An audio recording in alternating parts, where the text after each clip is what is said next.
धन्यवाद सभापति महोदय, आपने मुझे पहली बार अपनी बात इस सदन में रखने का मौका दिया। इसलिए सबसे पहले मैं अपने क्षेत्र की ऐसी समस्या सदन में रखना चाहूँगी जिसका सरोकार जन जन से है। मेरे संसदीय क्षेत्र कैराना में रेलवे मंत्रालय से संबंधित विभिन्न समस्याएं काफ़ी लंबे वक्त से लंबित हैं। इनका पूरा कराया जाना आम जनता की सुविधा के लिए बहुत आवश्यक है। सबसे पहले पानीपत कैराना मेरठ रेल मार्ग का सर्वे कई बार कराया जा चुका है, लेकिन अभी तक इस रेल मार्ग पर कार्य शुरू नहीं हुआ है। हरियाणा और उत्तर प्रदेश को जोड़ने वाला ये बेहद आवश्यक रेल मार्ग है। इस रेलवे लाइन के बनने से हरियाणा और उत्तर प्रदेश के सीधे जुड़ जाने से क्षेत्र को बहुत लाभ होगा।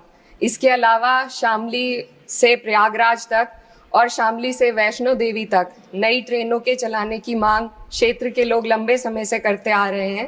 प्रयागराज में उच्च न्यायालय का होना और वैष्णो देवी एक धार्मिक तीर्थ स्थल होने के कारण दोनों स्थानों की कनेक्टिविटी अति आवश्यक है। अंत में दिल्ली शामली सहारनपुर रेल मार्ग पर स्थित जंधेड़ी फाटक व रामपुर फाटक के ऊपर रेलवे पुलों का निर्माण काफ़ी लंबे समय से अधर में लटका हुआ है, जिसे क्षेत्र की जनता बहुत परेशान है। इन दोनों रेलवे पुलों का निर्माण जल्दी से पूरा कराया जाना भी बेहद ज़रूरी है। तो अध्यक्ष जी, आपके माध्यम से मैं माननीय रेल मंत्री जी से अनुरोध करूंगी कि कैराना संसदीय क्षेत्र की इन रेल मांगों का संज्ञान लेकर जल्द से जल्द निस्तारण कराने की कृपा करें। धन्यवाद।